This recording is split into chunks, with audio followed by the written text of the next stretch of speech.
трета туристичка? Втора во Струмица, да. Втора во Струмица. Иначе одевме во Велес, во Штип, и други гради, во Неготино. И секаде сме пречекувани и прифатени како своји, како многу блиски, и луѓето се воодушевени просто од нашите настапи. Забележав нема афористичарка. Значи ли тоа дека афоризмот е машка професија? Имаме во Штип Љупка Цветанова, меѓутоа таа од одредни причини не е присутна, што ми е лично многу жал.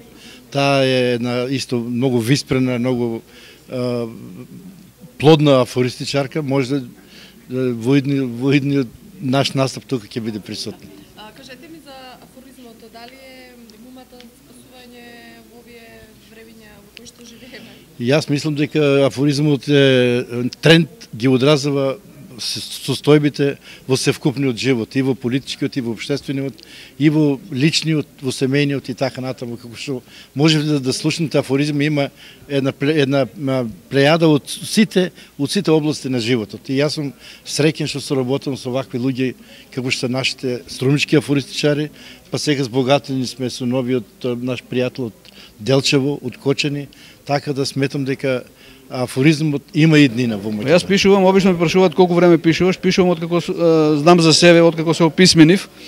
Во почетокот почнав како и сите на млади години да пишувам љубовна поезија, после полека открив дека хуморот е мојата права вистинска тема на која би можел да се изразам најдобро, а во последно време се специализирам за делот од хуморот кој се вика афоризам.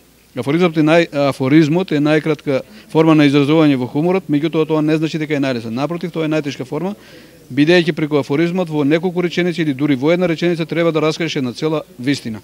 Во контекст на тоа, јас пред неколку години издадов книга која носи наслов Зипувани вистини и многу луѓе ме прашуваат што е тоа зипување. Зипувано значи стеснато, збиено, доаѓа од компјутерскиот програм Zip, и токму тоа е поентата дека низ еден афоризам раскажаш една цела приказна во една збиена форма. Еден омилен афоризам? Еден омилен афоризам од мене. Па еве една порака, предизборна порака до политичарите. Престанете да ми се додворувате, не сум хомосексуалец.